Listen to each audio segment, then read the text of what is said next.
말씀드릴 텐데, 첫 번째는 서울대학교 입시 결과에 대한 부분들을 조금 말씀드리고요. 그리고 두 번째, 재외국민 서류 제출 준비에 대해서 구체적으로 알려드리도록 하겠습니다. 결과는 많은 분들이 또 기뻐하시는 부분도 있고 또 힘들어하시는 부분도 있을 텐데, 실질적으로 지금 보시는 것처럼 이런 발표들이 나왔습니다. 실망하지 마시고 다시 한번 3월 전형에 지원하시기를 말씀드리고, 또 연세대학교의 경우도 그렇습니다. 지금 1차 발표를 했는데 1차 발표에서도 아직 좋다 하더라도 좌절하지 마시고 다시 또 도전하시기를 다시 권유드립니다. 이제 본격적으로 오늘 드리고자 하는 말씀을 좀 드리고자 합니다.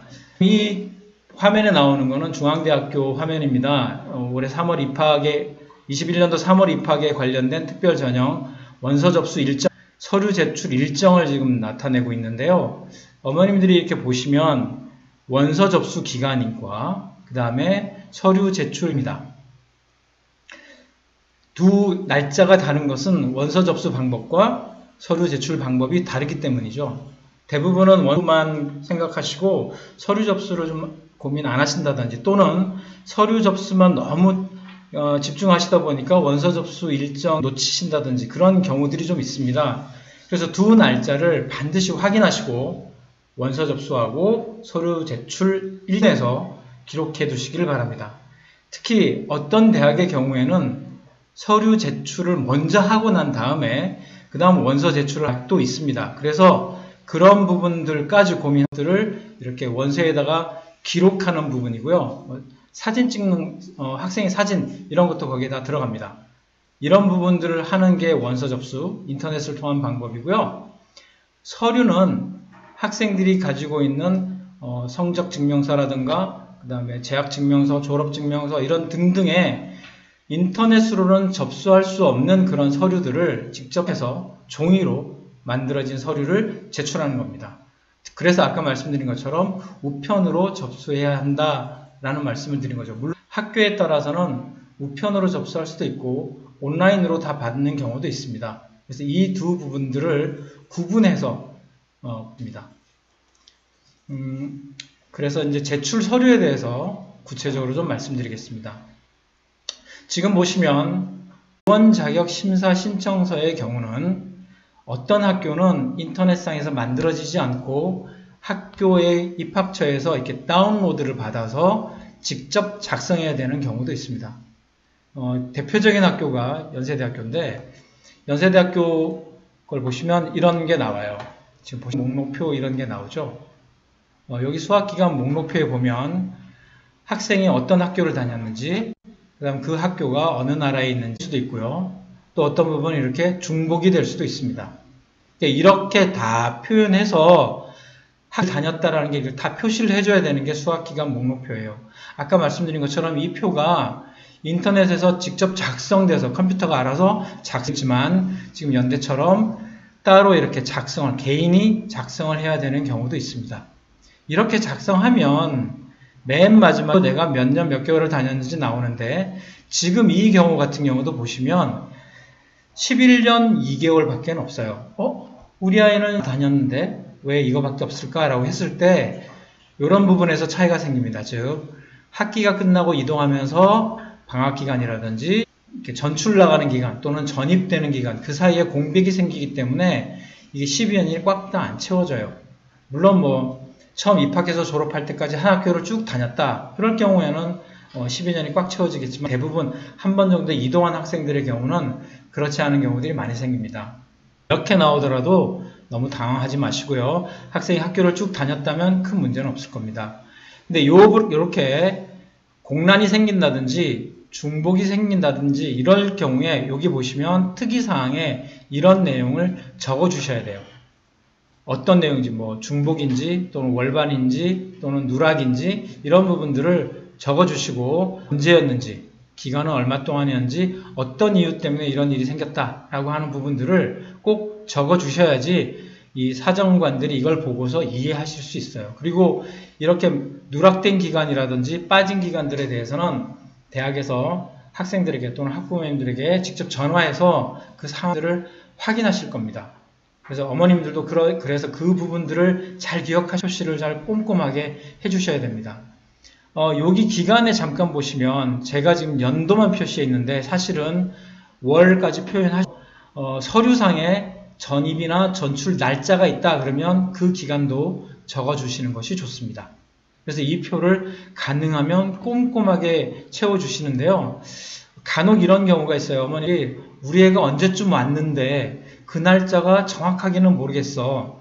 그럴 경우에는 대충의 날짜, 그 몇 월 정도까지만 기입하시고 그 사이에 무슨 문제가 생긴다 하는 부분들은 아마 대학에서 확인을 하실 겁니다. 그때 잘 설명을 해주시면 좋을 것 같아요.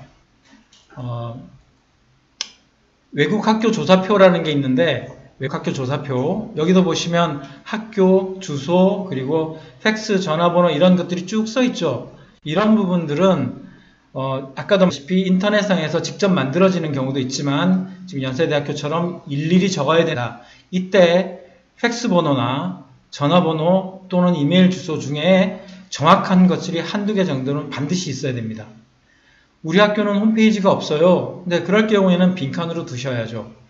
학교 이메일 주소는 없는데 선생님 이메일 주소는 합니다. 그럴 경우에라도 가능하면 팩스나 전화번호는 꼭 정확한 번호를 남겨주시기 바랍니다.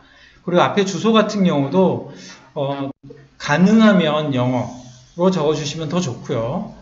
뭐 중국어나 또는 베트남어나 그 나라 현지 언어밖에 없다 그러면 또 그걸 적어주셔도 영어로 해서 사정관들이 좀 이해할 수 있도록 도움을 주시면 더 좋겠습니다. 팩스 번호가 왜 필요한가 하는 부분은 뒤에 또 한 번 더 말씀드릴게요. 그래서 수학기간 기록표와 학교 관련 사항에서는 우리 학생이 재학한 학교가 초에 다 해당된다면 빠짐없이 기재해야 됩니다. 근데 지금 여기 보시면 이 표 같은 경우 표예요. 외국 학교 조사표라는 말은 국내 재학했던 학교는 적지 않아도 된다는 뜻이겠죠? 그러니까 외국에 있던 학교 거기만 적으면 된다는 것이 뜻인데 수학기간 기록표에는 맨 주셨던 수학기간 기록표에는 초, 중, 고교를 다 빠짐없이 해야 됩니다. 이 부분들은 가능하면 날짜는 어머님들이 학생의 재학 사실 기록표라든지 또는 전이런 날짜들을 꼼꼼하게 보시고 거기에 맞게끔 적어주시는 게 가장 좋다는 말씀을 다시 드립니다. 그 다음 세 번째 자기소개서는 오늘은 말씀드리지 않겠고요. 다음 주 화요일에 동일한 시간대에 저희가 자기소개서에 대해서 말씀드리겠습니다. 다음 주에는 자기소개서에 대한 설명을 드릴 텐데 이 자기소개서에 대한 설명은 대교협 그러니까 한국대학교육협의회에서 기본 자기소개서를 가지고 할 텐데요. 고려대학교가 가장 유사합니다. 그래서 고려대학교 자기소개서 질문 설명을 해드리도록 하겠습니다. 그래서 이 부분은 학생들이 같이 시청하셔도 좋겠습니다. 세 번째 자기소개서까지 말씀드렸고요. 이제 네 번째 학력조회 동의서에 대해서 말씀드리겠습니다. 지금 12년 학생들이 후기 때문에 원서를 쓰고 있고 지금 오늘 연세대학교 같은 경우 서류를 발송하고 있는데 가장 많은 학생들이 질문하는 게 지금 학력조회 의뢰서와 학력조회 동의서에 대한 부분을 질의를 굉장히 많이 해요. 선생님 이거 어디까지 채워 넣어야 됩니까? 얼마만큼 써야 됩니까? 뭐 몇 장 써야 돼요? 이런 질문들을 많이 하는데 이 학력조회 동의서와 의뢰서와 동의서가 무엇이냐면요. 대학에서 합격한 우리 학생이 정말로 그 학교를 다녔는지 물어보고 그러니까 지금 나와 있는 이 형식을 보시면 이게 학력조회 동의서거든요. 학력조회 동의서라는 거는 대학에서 입학한 학생, 그러니까 최종 입학한 학생이 그 학교에 다녔는지를 대학이 물어볼게 거기에 대해서 학생이 동의해 주겠니? 라고 물어보는 거예요. 그러니까 학생 입장에서는 네, 제가 다닌 학교 거기 물어보셔도 돼요. 대답하는 거거든요. 그래서 지금 써 있는 것처럼 이렇게 빨간 칸에 있는 쓰면 됩니다. 근데 중앙대학교는 이렇게 좀 빨간 칸에 이렇게 학생이 쓸 수 있는 것만 딱 구분해 놨는데 일반적으로 다 구분을 잘 안 해놨어요. 그래서 그냥 이렇게 지금 이거는 연세대학교 겁니다. 이렇게 보시면 사인만 하면 돼 또는 이름만 쓰면 돼 라고 되어 있는 이런 경우도 있고요. 이게 노란색은 제가 표시해 놓은 건데 이 부분만 쓰면 그런데 요거 말고요. 학력조의 의뢰서, 이 의뢰서는 대학이 각 학교, 즉 해외에 있었던 초등학교나 중학교나 고등학교까지 이 입학한 학생이 진짜로 그 학교에 있었는지를 물어보는 그걸로 보내는 서류거든요. 그래서 그 학교에 이를 보냅니다.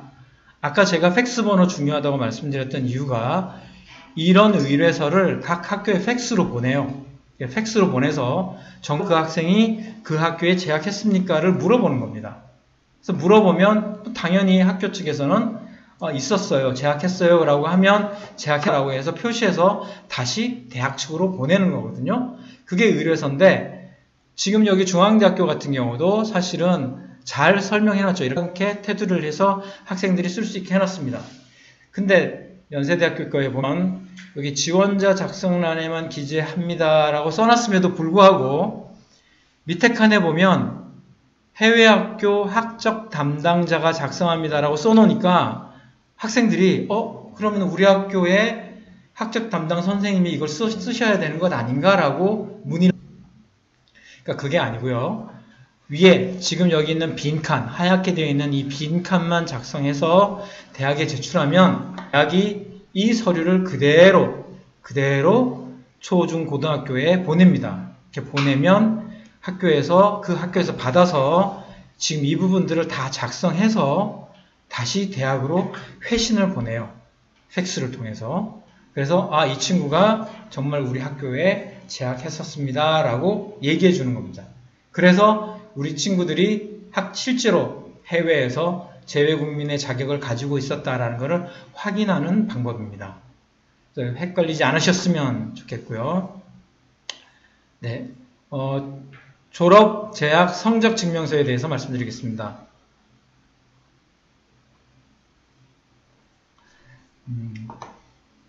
학교마다 초등학교, 중학교, 고등학교 재학 증명서 또는 성적 증명서, 졸업 예정 증명서를 제출하라고 이렇게 되어 있는데 어떤 학교에 성적을 기입하지 않았어요 또는 많은 인터의 경우에는 트랜스크립트가 저희는 없습니다.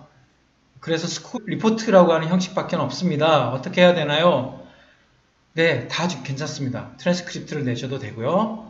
스쿨 리포트를 내셔도 되고요. 또는 한국 학교 같은 경우에는 그냥 생활기록부를 내셔도 됩니다. 그래서 이런 부분을 내시는데 지금 위에 있는 것처럼 졸업 예정 증명서를 제출하는, 즉 한국 학교의 경우는 그렇겠죠. 한국 학교의 경우에 졸업 예정 증명서를 제출하면 나중에 합격하면 증명서를 제출해야 됩니다. 그런데 요 세 가지 증명서는 반드시 영사 확인을 하셔야 됩니다. 영사 확인을 하거나 또는 지금 계시는 국가가 대한민국과 아포스티유가 체결되어 있다면 아포스티유 확인을 하셔야 돼요. 아포스티유가 없는 경우에 이제 영사 확인을 하게 되는데 요 서류만큼은 반드시 영사 확인을 하셔야 합니다만 일부 인터내셔널 스쿨에서는 서류의 위변조 가능성 때문에 이런 성적 증명, 특히 성적 증명을 영사 확인으로 어머님들에게 줄 수 없다. 또는 학생들에게 줄 수 없다. 우리가 학교에서 대학으로 바로 보내겠다. 그런 학교가 굉장히 많아요. 그 경우에는 학교에서 보내도록 이렇게 조치를 하시면 되는데 참 안타까운 게 어떤 거냐면 서류 전형을 하는 학교들은 그런 사항을 이해를 해줍니다만 지필고사, 필기시험을 보는 학교들의 대부분은 학교에서 대학으로 영사 확인 없이 바로 성적 증명이나 다른 증명서 보내는 것에 대해서 부정적인 시각을 갖고 있는 학교들이 많습니다. 그래서 이거는 지금 어머님들이 있는 학교에 담당 선생님하고 확인하셔서 특히 성적 증명, 특별히 성적 증명에 관련돼서는 학교가 영사관에 가서 영사 확인을 받아오실 정도로 그렇게 조치를 좀 해주시는 게 좋고요. 꼭 어머님들에게 그 서류를 줄 수 없다라고 하면 학교에서 보장하는 방법을 통해서 각 대학으로 미리 사전에 연락하시든지 하셔서 그렇게 컨펌을 받고 이 증명서를 보내는 방법을 권유하고 싶습니다. 이 세 가지 증명서가 가장 중요한 서류입니다. 가장 중요한 서류라서 이 부분에서는 영사 확인과 관련된 부분들을 꼭 확인하시기를 당부드립니다. 그 와중에 원본과 사본에 대한 얘기가 많이 있어요. 예를 들어볼까요? 예를 들면 제가 지금 중국에 만약에 있는데 우리 아이가 초등학교 때 남미에 있었어요. 저를 따라서 남미에 있었어요. 그래서 한 10년 전에 또는 8년 전에 남미에서 이거를 복사한 것을 영사 확인 받은 그 서류는 원본이 됩니다. 다시 말씀드리지만 원본을 복사해서 영사 확인을 받은 이 영사 확인 받은 서류는 원본의 역할을 할 수 있습니다. 올해 특별히 문제가 되는 것은 어머님들이 서류를 직접 제출할 수가 없기 때문에 원본에 관련된 부분이 굉장히 문제가 될 거라고 생각을 해요. 그리고 영사 확인하는 경우도 예를 들면 상해에서 재학했던 학교는 상해 영사관에서 확인을 받아야 됩니다. 북경 영사관에서는 해주지 않습니다. 그래서 지역별로 지역 영사관에 가서 도장을 받아야 되기 때문에 그것도 굉장히 어려움이 클 거라고 예상하고 있어요. 그리고 실제로 지금 같은 경우에 안 돼 있기 때문에 영사 확인을 하러 가고 싶어도 지금 못 가는 그런 상황이 될 수도 있거든요. 그러니까 이런 부분들을 어머님들이 지금 미리 다 고민하셔서 서류 최악의 경우 제출할 수 없는 그런 상황이 됐을 때는 사전에 또는 서류를 제출하실 때 코로나 상황이 풀리고 나면 원본을 제출하겠다라고 하는 그런 의사표현을 대학에 강력하게 해두시는 게 필요하지 않을까. 다음 서류는요. 아버님 관련된 서류입니다. 보호자와 관련된 서류입니다.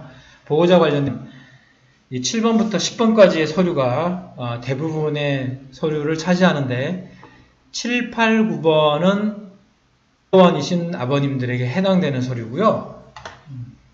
7번과 10번은 현지 취업이나 자영업 하시는 분들한 서류입니다. 그러니까 아버님의 자격에 따라서 서류가 조금 달라지겠죠. 7, 8, 9번은 자영업 하시는 분들, 7번과 10번은 현지 취업이나 또는 자영업 하시는 분들에게 필요하실 겁니다. 그런데 7, 8, 9번 경우는 이 서류는 한국에 있는 본사에서 발급받으실 수 있어요. 그러니까 크게 어렵지 않습니다. 이건 한국에서 발급받으시면 됩니다. 특히 이 중에서 재직 또는 경력 증명에서 보시면 여기 해외 근무 경력 기간을 해외 근무 경력 기간이 학생의 재외 체류 기간의 기준이 됩니다. 그러니까 실질적으로 내가 언제 왔다. 예를 들면 발령 날짜는 2월 말인데 나는 일찍 적응하기 위해서 1월 말에 왔어. 그거 필요 없어요. 지금 여기 표에 나와 있는 근무 경력 기간 기준으로 따지게 됩니다. 그래서 이 부분이 굉장히 중요하고요. 그래서 주재원 분들은 서류가 조금 쉽기 때문에 요 정도 설명하고요. 실제로 서류가 조금 어렵다고 느끼시는 분들이 현지 취업하시거나 또는 쓰는 분들이실 겁니다. 재직증명서는 물론 회사에서 뛸 수 있을 텐데 현지 취업이나 자영업 하시는 분들 중에서 가장 어려운 세금 납부 증명이에요. 세금 납부 증명은 지역별로 또는 그 국가별로 양식이 조금 다릅니다. 양식이 조금 달라. 지금 이제 고1, 고2 어머님들 같으신 경우에는 지금 현재 계시는 국가에서 이런 세금 납부 증명을 어떻게 떼어주는지 그런 양식을 한번 보셔도 좋을 텐데 만약에 현지어로만 나와 있다. 태국어로만 적혀 있다든지 베트남어로만 적혀 있다든지 중국어로만 그 서류를 전부 공증하셔야 돼요. 그러니까 서류가 좀 복잡해지죠. 근데 북경 같은 경우는 중국어와 영어가 같이 나옵니다. 그러니까 중국어와 영어가 같이 나오니까 영어로 표기되어 있는 이런 서류들은 번역하실 필요 없거든요. 그냥 단순 공증만 받으시면 됩니다. 그래서 이 공증에 대한 부분은 한 번 더 말씀드릴 텐데요. 사업자 등록증이나 세금 납입 증명 이런 사업하시는 분들 또는 현지 취업하시는 분들이 영어 이외의 언어로 만약에 이런 서류들이 있다고 하면 반드시 이것을 한글 또는 영어로 번역부터 하셔야 돼요. 이나 영어로 번역을 하셔야 되고 번역된 서류를 그 나라 외교부에서 확인을 받으시고 확인하면 그 수입 인지가 붙은 서류를 우리나라 영사관에서 공증을 해줘요. 죄송합니다. 수입 인지가 붙은 것을 공증처에서 공증을 해줍니다. 그래서 단계가 조금 복잡하죠. 만약 사업자 등록증이나 세금 납입 증명이 영어로 되어 있다. 그럼 중국어나 영어 또는 베트남어나 영어 이렇게 두 가지 같이 있다. 그럴 경우에는 번역하지 마시고 곧바로 외교부 확인 받으신 다음에 공증을 하시면 됩니다. 그래서 이 공증 작업은 언어 문제이기 때문에 그리고 실제로 아버님이 사업을 하고 계시는지 또는 현지 취업하고 계시는지 세금을 납부하고 있는 부분에 대해서 확인을 받으시는 작업이기 때문에 현지 취업하시거나 또는 자영업 하시는 경우에 공증 작업이 굉장히 중요한 요소입니다. 시간 좀 걸립니다. 비용 굉장히 많이 나옵니다. 확인하시고요. 이 부분들은 꼭 지금부터라도 미리 좀 준비하시고 지금 7월에 나오셔야 되는 어머님들 지금 빨리 준비하셔야 됩니다. 여기서 하나 더 말씀드리고 싶은 거는 이 상황에서 좀 곤란하신 분들이 좀 생기냐면 주재원으로 계시다가 현지 취업으로 바뀌신다든지 또는 자영업으로 이렇게 바뀌시면서 그 기간에 공백이 생기는 경우가 있죠. 공백이 생겼을 때 세금 납부를 못하는 그런 경우가 생길 수 있지 않습니까? 그럴 때 3년을 딱 나랑 같이 해외에 있었는데 중간에 이 부분이 세금 납부가 이거 어떻게 되느냐 3년이 아니고 4년이나 5년 돼서 세금을 3년 동안 냈다는 기록이 충분히 나오면 상관이 없는데 3년 딱 체류했는데 그 중에 이 부분에 대해서는 아직 대기업이나 학교에서 대학에서 시원한 직 주지 않고 있습니다. 왜냐하면 올해 처음 시행하는 거기 때문에. 그래서 저는 만약에 이런 경우 전업을 번님이 직업을 바꾸시는 현상 때문에 세금을 납부한 기록이 없는 경우라고 한다면 억울한 피해자가 발생하지 않도록 대학이 선처해 주시기를 이런 화면을 통해서 좀 부탁을 드리고 싶습니다. 우리가 나쁜 의도를 가지고 있었던 게 아니잖아요. 그리고 해외에서 산다는 거 굉장히 힘든 과정 중에 하나인데 그냥 딱 자를 재듯이 잘라버려서 몇 개월 동안 안 해주셨으면 그런 마음이 간절합니다. 이런 일들이 벌어지지 않도록 미리 사전에 준비할 필요 있지만 우리가 해외에서 살 때 이런 일들이 벌어지지 않는다고 보장할 수 없잖아요. 그래서 만약 그런 일들이 생겼을 때 또는 체류기간이 1일을 모자라서 또라서 3년 특례 자격이 안 된다 하는 이런 억울한 일들이 좀 생기지 않도록 대학에서 우리 제외에 나와 있는 많은 학생들 상황들을 좀 많이 이해해 주시고 좀 더 많이 포용력 있게 수용해 주시기를 간곡히 부탁드립니다. 네, 그 다음부터 여기 14번 서류들은 조금 쉬운 서류들인데요. 가족원 서울에 나오시면 주민센터 가시면 바로 그 자리에서 뛸 수 있습니다. 그래서 어려운 서류 아니고요. 여기 출입국 사실증명서 12번 서류가 주민센터에 나오시면 띄실 수 있습니다. 그러니까 이거 어렵지 않고요. 여기 11번 서류가 조금 힘들 수도 있는데 재외국부 등본은 현지에 계시는 영사관에서 띄시는 게 제일 쉬워요. 네. 영사관 방문하셔서 이거 띄는 게 제일 쉬운데 재외국민 등록부 등본을 띨 때 꼭 하셔야 될 건 우리 학생들 거 가져가실 때 최초 입국한 날 도장 여권 가져가셔야 돼요. 그러니까 지금 있는 여권에서 바뀐 여권이 옛날 여권인데 거기에 도장이 찍혀 있다 그러면 그 옛날 여권 가져가셔야 돼요. 그래서 그때부터 사실은 등록이 되는 거기 때문에 최초 입국일 여권 꼭 가져가시길 바랍니다. 부모님 물론 해외에서 선거하셨던 어머님들, 아버님은 이미 이게 등록이 되어 있으실 건데요. 아직 등록하지 않으신 경우 또는 우리 학생들의 경우는 우리 영사관에서 하시면 제일 좋고 만약에 잊어버리시고 한국에 나오셨다 그러면 하지만 이거 온라인으로 발행합니다. 온라인으로 발행하는 거기 때문에 조금 까다로운 부분이 있어요. 공인인증서 이런 것도 있어야 되기 때문에 이미 영사관에서 해오시는 게 가장 좋지 않을까 생각합니다. 그리고 네, 지금 Q&A 질문 잠깐 보겠습니다. 네, 외교부는 중국 외교부를 말하는 건데요.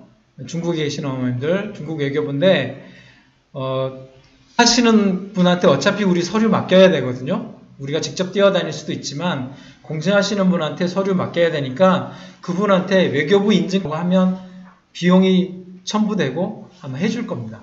네, 외교부 인증까지.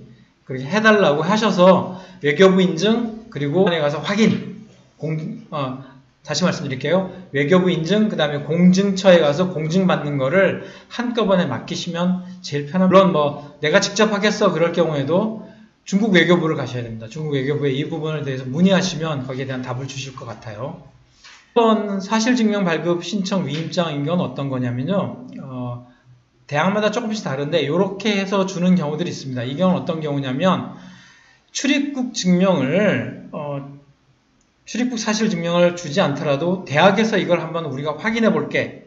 왜냐하면 입국하고 난 다음에 일정에 대해서 우리가 확인해 볼 테니까 그럴 수도 있으니까 이거를 사실 증명을 우리가 뛸 수 있어. 대학에서 이렇게 뛸 수 있으니까 이거에 대해서 위임을 해달라라는 뜻입니다. 그래서 지금 이렇게 노란색으로 칠한 이 부분 정도만 표현되고요.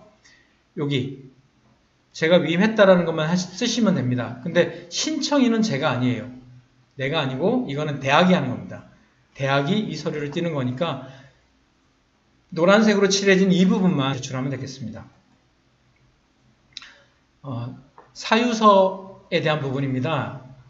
먼저 15번에 제3국 수학사유서 이건 해당자에 하는 부분인데 이건 어떤 케이스냐면 근무하신다든지 해서 분쟁국이나 또는 위험지역에 발령이 나셔서 가셔서 학생이 따라갈 수 없는 경우 그럼 이란 이라크가 분쟁이 났다. 그래서 우리 아이가 쿠웨이트에서 근무한다. 공부하고 있다.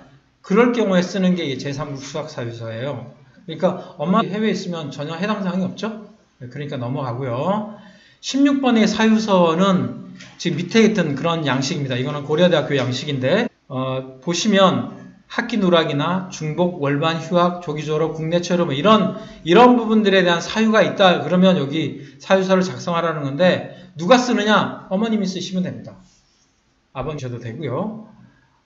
어떤 이유로 해서 학기가 누락이다. 주로 예를 들면 인터내셔널 스쿨에서 한국 학교로 넘어간다든지 한국에서 나와서 인터내셔널 스쿨로 들어간다든지 로컬 스쿨로 넘어간다든지 해서 3월 학기제에서 9월 학기제 같은 걸로 바뀌는 케이스. 그런 경우에는 누락이나 중복이 일어날 수밖에 없잖아요. 네, 그럴 경우에 학제 차이로 인한 누락 또는 중복 뭐 이런 얘기를 쓰셔야 되고요.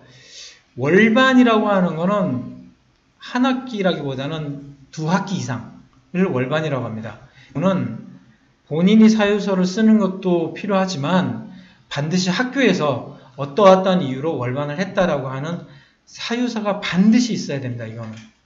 그러니까 두 개의 학기 이상이 빠져버린 경우에는 이건 반드시 필요하고요. 조기 졸업이나 국내 체류 이런 것도 꼭 써도 좋겠습니다. 특히 올해 같은 경우는 12년 전과정 학생들의 경우에 있어서도 며칠씩 이렇게 빠진 부분에 대해서 굉장히 많이 체크를 해서 어머님들도 사유서를 쓰는 걸 두려워하지 마시고 조금 더 명확하게 써주시면 이 대학에서 서류를 조금 더 편하게 보실 수 있지 않을까 네, 그렇게 생각합니다.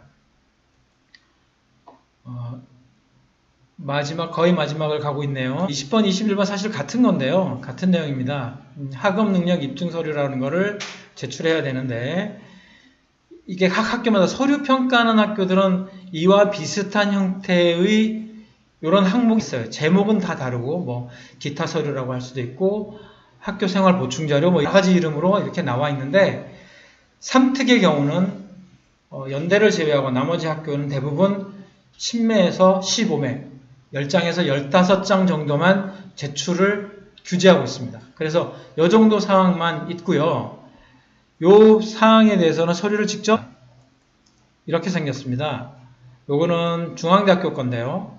지금 보시면 여기 서류, 이게 서류 이름을 쓰겠죠. 예를 들면 학교 봉사활동을 했다. 그러면 그 봉사활동에 관련된 서류 이름을 쓰고 언제부터 언제까지 했다는 것과 그다음 어떤 것을 했다라고 하는 그런 내용을 쓰는 겁니다. 이런 내용을 쓰는데 중앙대학교가 200자를 쓰라고 이게 어렵죠.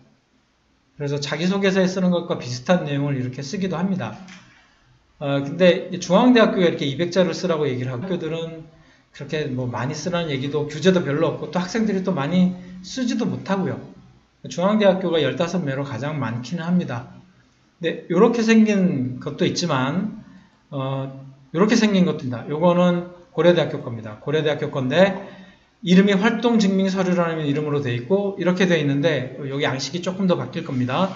그런데 여기 보시면 점수라고 써 있다 보니까 뭐 다 점수만 내야 되냐 스펙만 필요한 게 아니고 일부러 이제 대학 측에서 이렇게 편의를 제공해 준 건데 이 부분들은 고대는 조금 바뀔 거라고 보여지고 있습니다. 그래서 여러 가지 형태의 이름으로 있는데 학생들이 자기소개서 또는 여러 가지 형태에서 다 말하지 못한 그런 부분들을 요 활동증명서류 또는 앞에서 말씀드린 그런 학업능력 입증서류 이런 걸로 해서 조금 더 자신을 더 보여줄 수 있으면 그러면 더 좋겠다고 생각이 듭니다. 그래서 이 활동증명서류 또는 뭐 학교 관련 서류들을 할 수상 경력이라든지 활동 사실 증명 같은 것들을 좀 받아두시면 미리 정리를 좀 해두시면 더 좋을 것 같아요. 그런데 상을 받는 경우가 인터내셔널 스쿨에서는 사실 상을 잘 안 줍니다.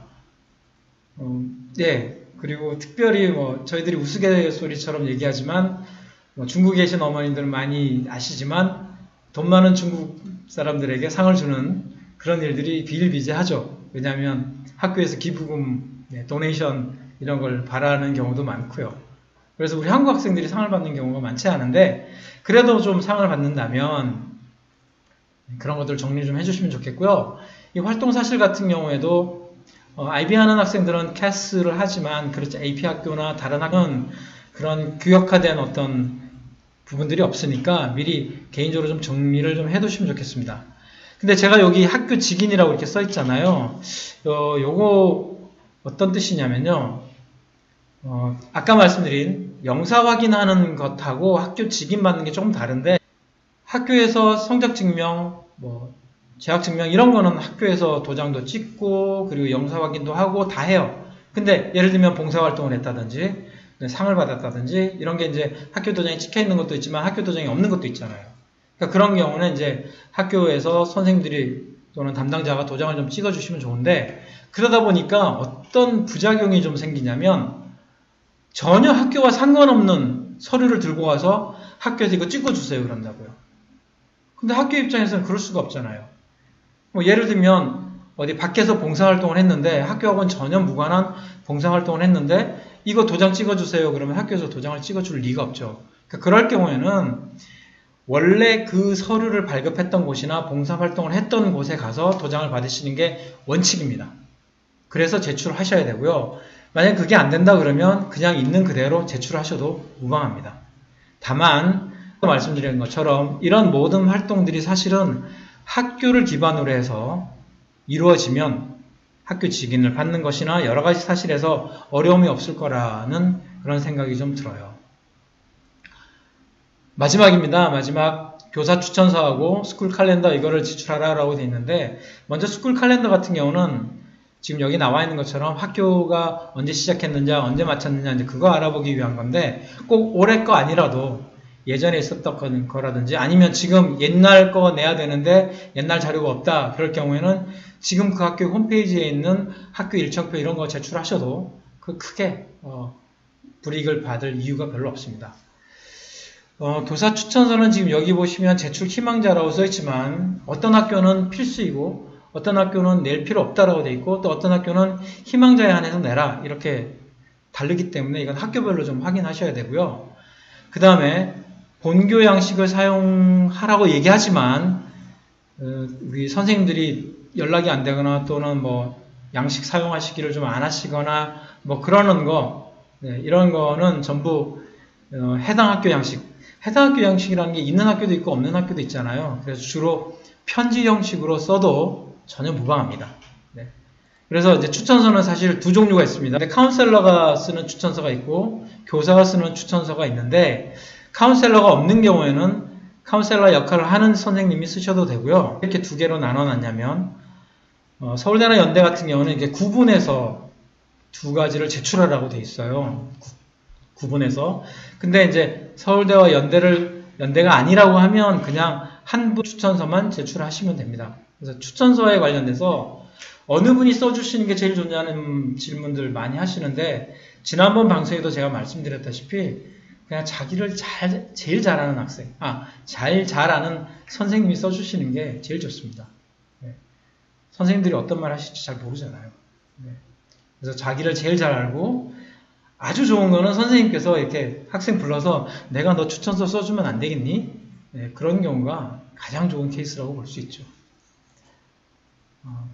지금까지 말씀드린 거를 조금 한 번 더 다시 리뷰해 보겠습니다. 지금 보시는 것처럼 모든 서류는 원본을 제출해야 됩니다. 근데 원본 제출에 있어서 이렇게 사본을 제출할 경우에는 영사관의 확인을 받아라 라고 하는 그런 얘기 써 있고요. 아까 말씀드린 것처럼 공증, 네, 이거는 사실 영어가 아닌 다른 서류로 쓰여진 경우라고 한다면 성적증명이나 재학증명서도 마찬가지로 공증 받아야 됩니다. 아버님 서류들 중에서 영어가 아닌 경우도 전부 다 공증. 우리 아이가 이름이 홍길동입니다. 그래서 인터내셔널 스쿨을 다니 길동홍이라고 써있지 않고 데이비드 홍 이렇게 만약에 써있다. 그러면 데이비드 홍으로 나와 있는 거순 서류는 홍길동의 서류가 아닙니다. 이건 다른 서류예요.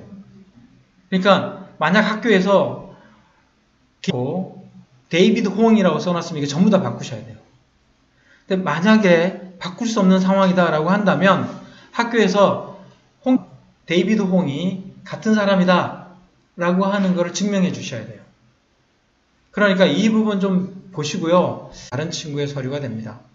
그래서 어제 어떤 어머님께서 질문하셨는데 길동이라고 했을 때 길 띄우고 동이라고 되어 있는 게 그 스페이스까지 다 맞아야 되냐? 그건 아닙니다. 네, 그건 아니고요.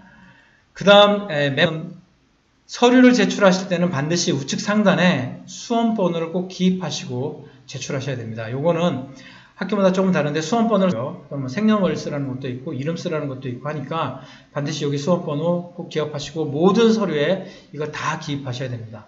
이거 확인하시기 바랍니다. 지금 제 연락처가는 위에 있는 건 한국 번호고요. 이메일 주소 그리고 얘기도 많이 했고요. 앞으로 또 얼마의 시간이 더 있을지 모르겠지만 입시하는 날까지 필요하신 사항이 있으시면 성심성의껏 제가 알려드리도록 하겠습니다. Q&A에 관련된 질문을 하나 좀 받도록 하겠습니다.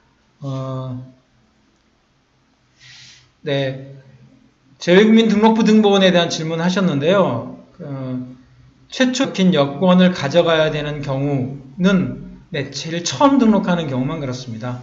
맨 처음 등록하실 때만 최초 입국한 도장 찍혀있는 그 여권을 가져가셔야 돼요.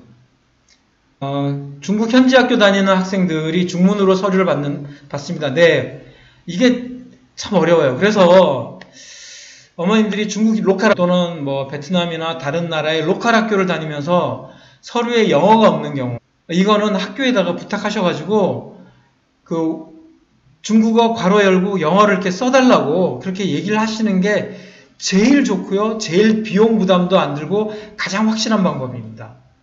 우리 어떻게 쓸지 모르겠어 그러면 어머님이 샘플로 이렇게 써가세요. 학생 통해서 번역 다 시켜셔가지고 요 글을 좀 넣어줘 라든지 이렇게 하셔서 서류를 중국어 영어인지 아니면 베트남어 영어 또는 뭐 다른 태국어 영어 이런 식으로 두 개의 언어가 같이 있어야지 어머님들이 그 부담이 별로 없으신데요. 만약에 중국어로만 받았다. 중국어로만 서류를 받았다 하실 경우 어떻게 하셔야 되냐면요. 번역하세요. 한글로 번역을 하시든지 영어로 번역하시든지 번역하시고 번역한 거를 공증받으셔야 됩니다. 공증처 있죠. 공증처에 가서 번역하셔야 되는데 아까 외교부 간다는 말씀 드렸잖아요. 학생 서류는 외교부에 가지 않습니다. 학생 서류는 외교부 가지 않으니까 공증하신 다음에 바로 영사 확인 받으시면 돼요. 아빠 서류 중국어로 되어 있다든지 현지 언어로만 되어 있다 그러면 아빠 서류는 한글이나 영어로 번역하시고 외교부 인증 받으시고 그리고 공증처에서 공증 받으십시오. 아빠 서류하고 학생의 서류가 조금 다릅니다. 네, 그리고 네, 서류 몇 부 준비해야 되냐요? 물으셨는데 원래는 직접 제출할 수 있는 상황, 그러니까 우리가 대학의 입학처를 찾아가서 직접 제출할 수 있는 상황에서는 하나만 하시고 나머지는 복사해서 대학 입학처에 가서 자, 원본 여기 있어요. 받으세요. 라고 해서 원본 대조필 도장을 받으실 수 있었어요. 네, 이때까지는. 한 분만 원본 받으시고 나머지는 복사해서 직접 한국 대학에 가셔서 제출할 수 있었습니다. 근데 이번에 한국 대학들이 오지 말아라. 우리는 우편으로만 받겠다. 라고 한다면 전부 영사 확인 받으셔야죠. 상황이 그렇게 되어버렸죠. 그럼 몇 부 해야 되나요? 우리가 쓸 수 있겠죠. 그죠? 6개 학교를 쓸 수 있는데 저는 7개를 받으시라고 말씀드리고 싶습니다. 왜냐하면 한 부는 어떻게 될지 모르잖아요. 우리가 다음에 더 도전할 수도 있고 또는 뭐 잊어버릴 수도 있고 또는 뭐 다른 어떤 일들이 벌어질 수 있으니까 한 부의 경우에 또 제출해야 되니까 7부를 하시는 게 제일 좋습니다. 12년 특례는 부모님하고 전혀 상관없습니다. 그러니까 12년 특례는 뭐 전혀 부모님하고 아무 상관없으니까요. 그 걱정 안 하셔도 됩니다. 영사확인, 학생에 관련된 영사확인은 성적증명서, 재학증명서, 그리고 졸업증명, 예정적으로는 졸업증명인데요. 네. 인터내셔널 스쿨 다니는 경우 졸업증명서라는 서류가 없습니다. 인터내셔널 스쿨 다니는 경우들은 졸업증명서라는 서류가 없고요. 졸업장을 복사해서 영사확인 받으셔야 됩니다. 학교에다가 졸업증명서 떼어달라고 해도 안 떼어줘요. 원래 없어요. 원래 없습니다. 네, 그러니까 졸업장을 복사하셔서 졸업장을 영사확인 받으시면 그게 졸업증명이 됩니다. 학교에서 떼어주는 사유서나 확인서 이런 거는 영사확인 아닙니다. 영사확인을 받는 서류는 재학, 성적, 졸업 이렇게 3가지예요. 학생의 경우 재학, 졸업, 성적 딱 3가지. 이 3가지 외에는 영사확인 받지 않습니다. 그냥 나머지는 도장만 받으시면 됩니다. 네. 현 상황이 안 좋아서 영사관 확인 없어졌다고 하시는데 이거는 아직 확인된 바 없습니다. 아직 대학들이 모집 요강을 다 내놓지 않았기 때문에 모집 요강 보시고 생각하셔야 되는데 지금 영사 확인 받으실 수 있다면 받아두십시오. 그게 더 안전할 거라고 저는 생각합니다.